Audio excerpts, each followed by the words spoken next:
Matapos makatanggap ng pinsala sa kanyang kanang mata, labis na nagalit ang lalaki sa ginawa ni Eita.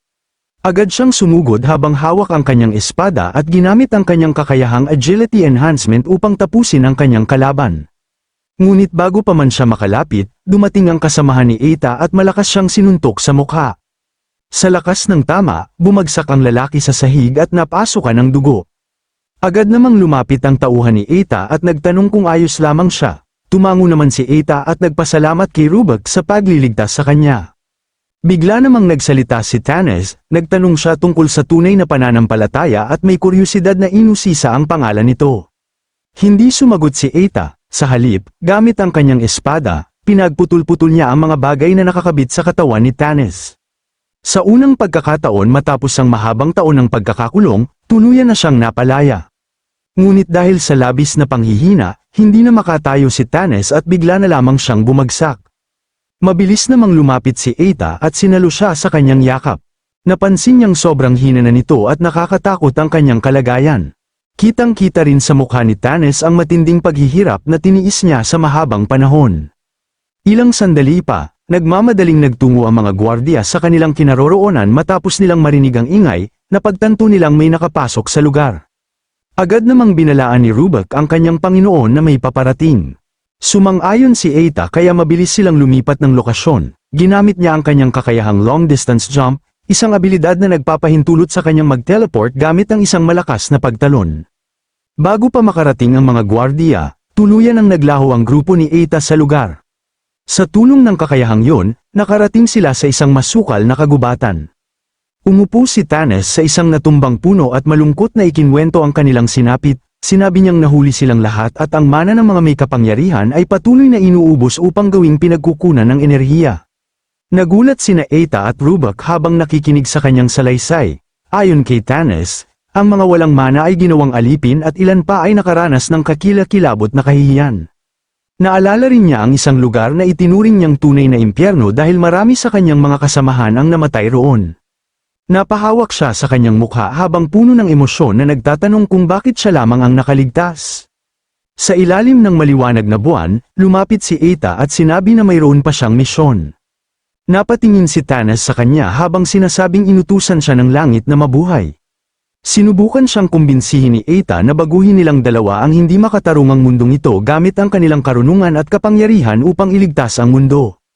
Dahil sa mga salitang yun, nabigyan muli ng pag-asa si Tanes, napagtanto niyang kailangan niyang mabawi ang mundong minsan niyang pinotektahan. Doon nagsimula ang samahan ni Eita at Tanes upang baguhin ang mundo. Sa kasalukuyan, habang kaharap niya si Alicia, sinabi ni Tanes na kailangan nilang muling hubugin ang mundong ito. Nang marinig yun, hindi makapaniwala si Alicia kung bakit nasasabi yun ng kanyang Uncle Tanes. Ipinaliwanag naman ni Tanes na hindi pa niya lubos na nauunawaan ang katotohanan na maraming tao ang niyurakan at sinaktan ng iba para lamang sa makamundong hangarin. Galit namang sumagot si Alicia na hindi lahat ng tao ay pare-pareho. Samantala, tahimik lamang si Rod habang nakikinig sa kanilang usapan, binanggit ni Alicia na paulit-ulit siyang iniligtas ng mga tao at may mga taong hindi kayang talikuran ang iba, may mababait at mapagkakatiwala ang tao, at tunay silang umiiral. Iginiit pa ni Alicia na si Tanes mismo ang nagturo sa kanya ng mga bagay na yon. Ngunit galit na tumugon si Tanes at sinabi kung bakit kailangang mamatay ang lahat sa Greenoth. Patuloy niyang iginiit na naging hangal ang kanyang pag-iisip dahil kahit gaano pa siya magtiwala sa mga tao, sapat na ang kaunting kasamaan upang sirain ang lahat. Mariin namang sinabi ni Alicia na hindi kailanman magiging tama ang pagsasakripisyo sa mga inosente. Napagtanto ni Tanes na wala nang patutunguhan ang kanilang pagtatalo kaya naglabas siya ng mahika. Sa isang iglap, nagsilabasan mula sa lupa ang kanyang mga halimaw at sinabi niya kay Alicia na kung nais siyang pigilan, kailangan niya itong gawin sa pamamagitan ng lakas. Samantala, nababahala si Rod at iniisip kung yun na lamang ba talaga ang natitirang paraan. Sa sandaling yun, mabilis na sumugod ang mga golem patungo sa kanya. Agad naman niya itong naiwasan at sa lupa lamang tumama ang kanilang pag-atake. Mabilis siyang nag-counterattack at naglabas ng 2 magic circle sa kanyang mga kamay. Ginamit niya ang kanyang kakayahang fire magic principle, at agad nitong tinamaan ang 2 golem habang tumatagos ang apoy sa kanilang mga katawan. Napalingon si Rod nang marinig niya ang sigaw ni Alicia, nabahala siya nang makitang hawak ito ng isang golem. Dahil dito, agad niyang ginamit ang kanyang instant step upang makarating doon. Sa mabilis na indayog ng kanyang espada, nagpakawala siya ng isang malawak na hiwa na tumama sa kamay ng golem at tuluyang naputol yun, dahilan upang makalaya si Alicia. Agad namang lumapit si Rude at nagtanong kung ayos lamang siya. Nagpasalamat naman si Alicia sa kanyang pagliligtas.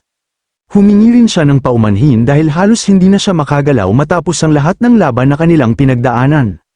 Tiningnan siya ni Rude nang may pag-aalala at naisip na si Tanis bilang tagapagtaguyod ng kanilang bayan na may pangil, malamang ay nanginginig siya sa takot. Naputol ang kanilang sandali nang muli na namang nagsilabasan ang iba pang mga golem mula sa lupa. Napamura si Rude sa inis nang makita niyang tila hindi nauubos ang mga ito. Dahil dito, galit siyang sumigaw kay Tanis at tinawag itong duwag. Hinamon niya itong harapin siya ng harapan, nang marinig ni Tanis ang salitang yun, nainis siya at tinanong kung alam ba ni Rude kung sino ang kanyang kaharap. Ibinunyag niyang minsan niyang hinarap ang isang kalamidad na ipinagbili ang kaluluwa nito sa Diablo habang unti-unting lumalabas ang kanyang madilim na enerhiya. Naalala naman ni Rude ang sinabi ni Alicia na mahina ang katawan ng mga golem. Kaya muli niyang ginamit ang kanyang kakayahang Song of Charm, at isang kakaibang himig ang damaloy sa paligid ng mga golem. Dahil sa kapangyarihang yun, nagawa niyang kontrolin ang mga ito. Inutusan niya ang mga golem na sugurin si Tanis, at agad naman silang sumunod. Napagtanto ni Tanis ang kakayahang ginamit ni Rude at inaming isa itong nakakatakot na kasanayan habang unti-unti siyang pinapalibutan ng kanyang sariling mga golem. Ngunit kalmado lamang niyang sinabi na huwag maliitin ang isang monster tamer, kasabay nito, itinaas niya ang kanyang kamay at naglabas ng lilang enerhiya. Pagkatapos niyang gawin yon, may kakaibang nangyari sa mga golem.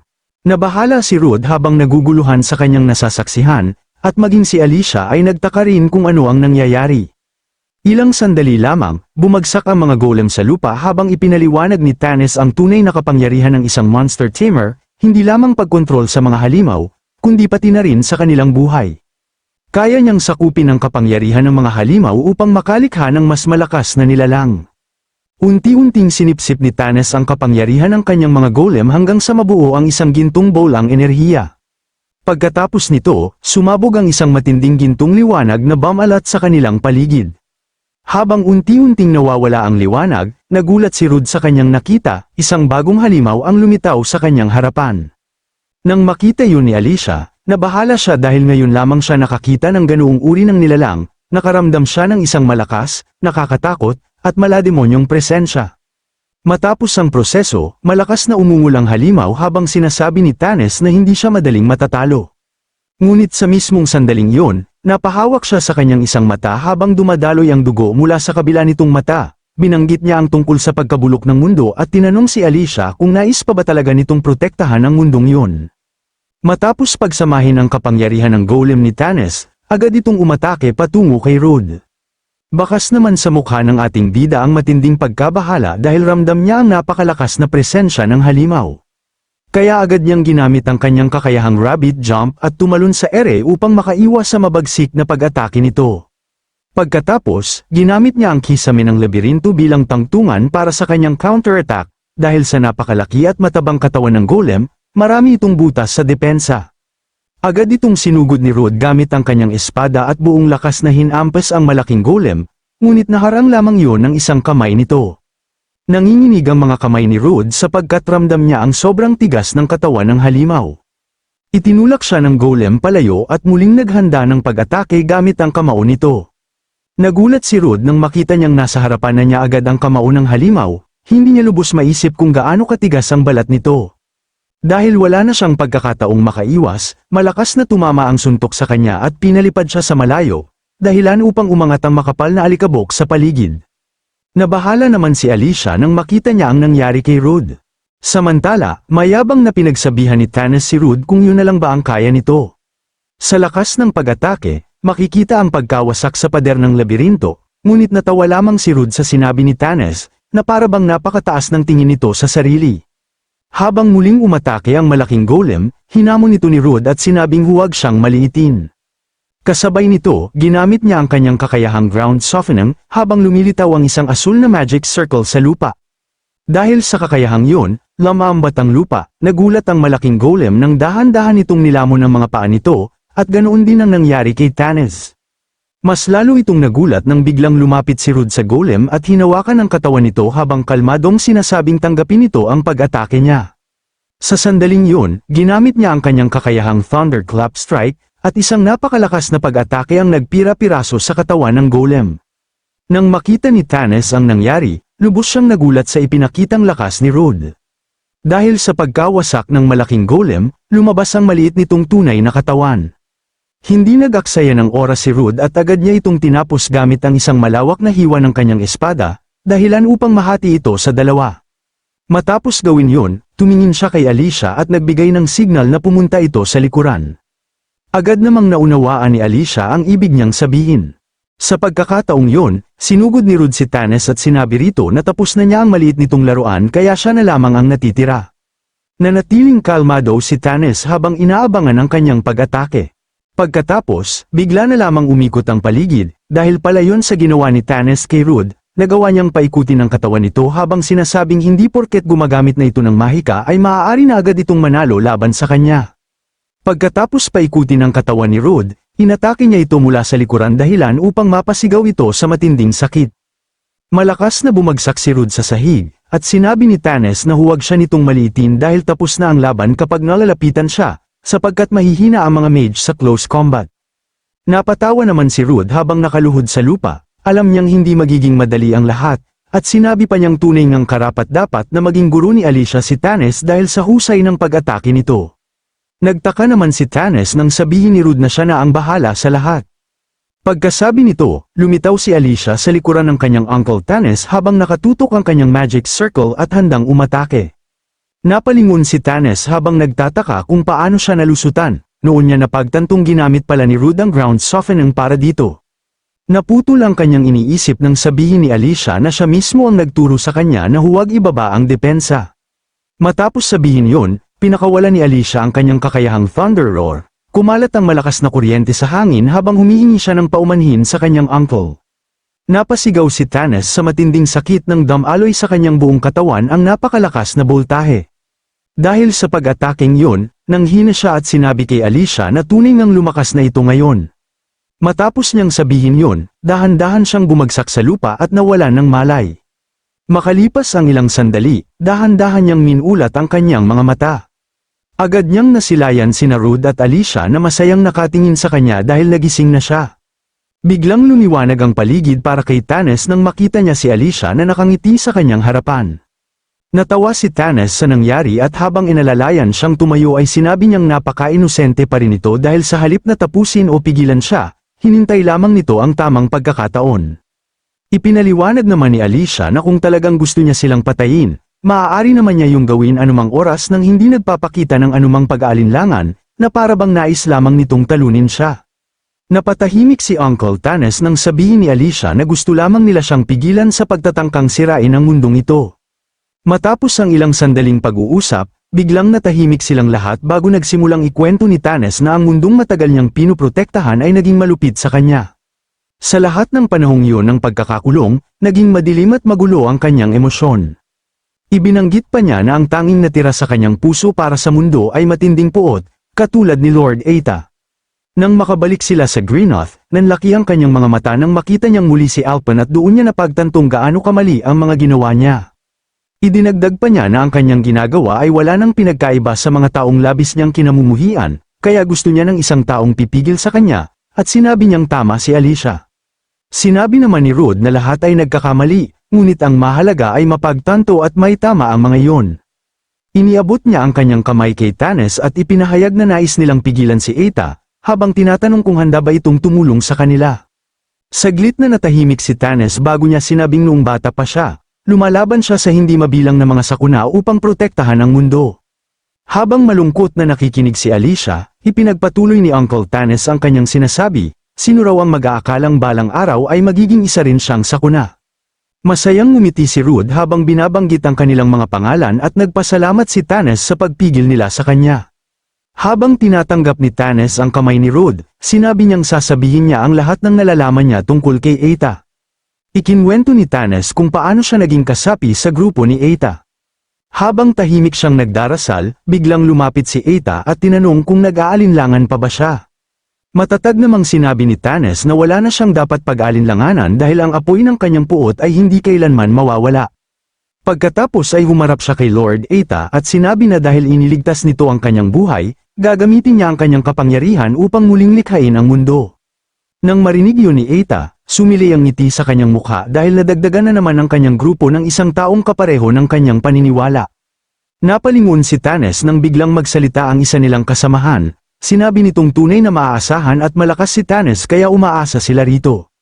Hindi naman natuwa si Tanes sa kanyang narinig, tinawag siya ng isa nilang kasamahan, isang batang babae na sinabi na nanginginig ang kanyang mana, at ipinunto nitong hanggang ngayon ay nagdadalawang isip pa rin siya.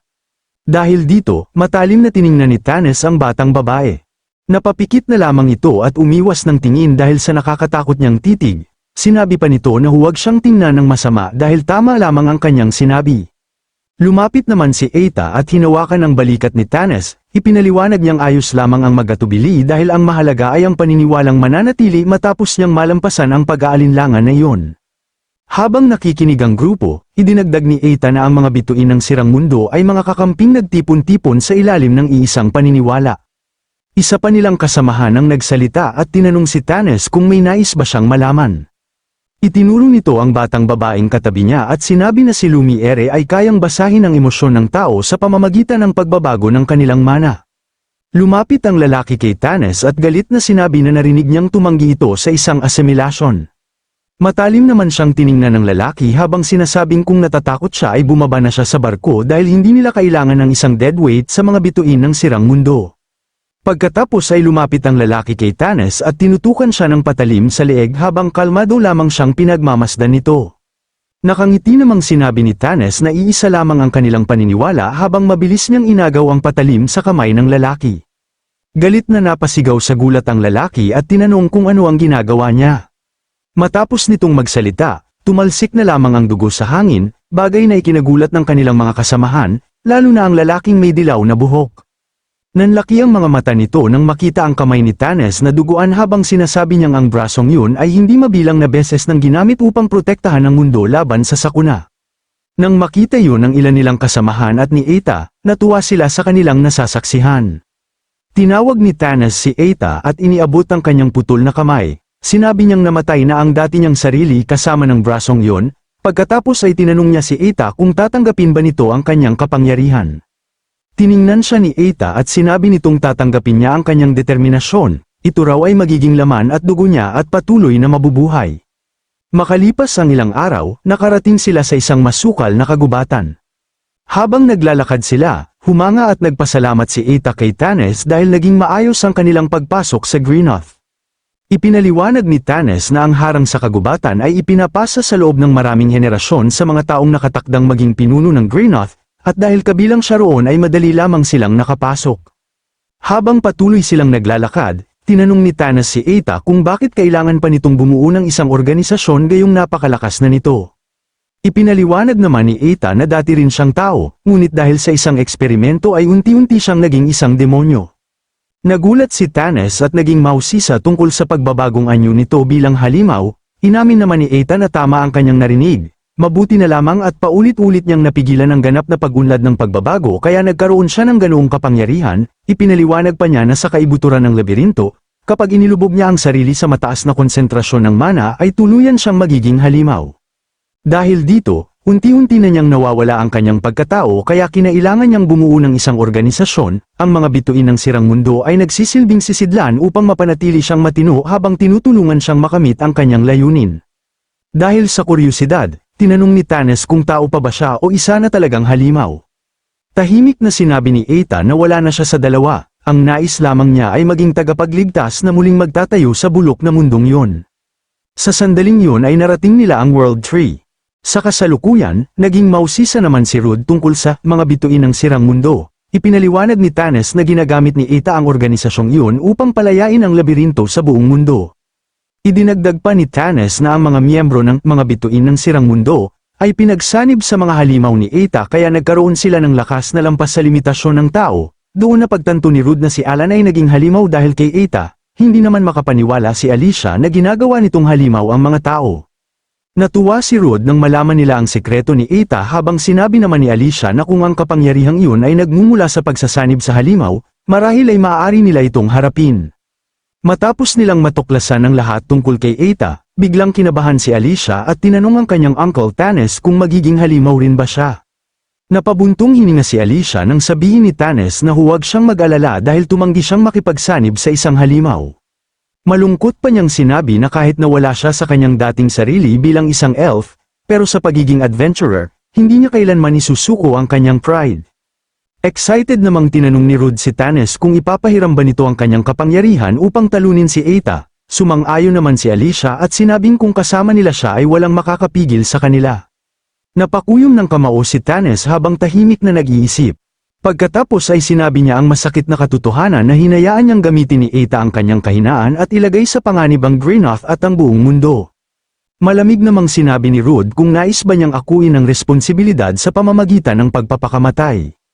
Walang pag-asang tumugon si Tanes at inaming yun na lamang ang kaya niyang gawin ngayon. Nang marinig yun, sumigaw si Rod sa inis at sinabing hindi yun maaari. Nanlaki naman ang mga mata ni Tanes nang sabihin nitong walang mapapala kung tatakbo na lamang siya dahil kapag namatay siya ay wala nang matitirang pipigil kay Eita. Nakiusap si Rod kay Tanes na tulungan silang talunin si Eita dahil iyon ang tunay niyang pagbabayad sala. Matapos marinig yun, napayuko si Tanes at sandaling nag-isip bago sabihin sa dalawa na bata pa sila ngunit napakalupit na nilang magsalita. Kahit nag-aalinlangan pa rin siya dahil sa nangyari, inamin niyang iyon pa rin ang tamang landas. Nang marinig yun ng dalawa ay natuwa sila, lalo na si Alicia. Lumapit siya sa kanyang uncle at masayang hinawakan ang kanyang kamay habang nagpapasalamat. Ngunit bigla na lamang naalala ni Tanes ang maling desisyong ginawa niya noon. Naisip niya kung maibabalik lamang sana ang mapayapang nakaraan. Matapos siyang mag-isip, tinawag niya si Alicia ngunit biglang nagdilim ang kanyang mukha at napahiyaw siya sa matinding sakit. Nabahala si Alicia nang makita yon. Nagulat ang dalawa at agad na tinanong kung ano ang nangyari at kung ayos lamang siya. Habang namimilipit sa sakit, nakaramdam si Tanes ng matinding lamig sa kanyang katawan. Napatingin siya sa kanyang kaliwang kamay na unti-unting nagbabago habang sinusumpa niya si Eita dahil sa ginawa nito. Nang makita yun ni Alicia ay napasigaw siya sa takot at pag-aalala para sa kanyang uncle. Sa sandaling yun ay bigla na lamang umatake si Tanes, ngunit nakailad naman agad si Alicia, dahil sa biglaang pag-atake. Napaatras si Alicia habang nagtataka naman si Rod sa nangyayari, nanlaki ang mga mata ni Alicia nang makita niyang naging isang halimaw ang kanyang uncle. Sa gitna ng kanyang pagbabagong anyo, pilit silang binalaan ni Tanes na tumakbo na sila.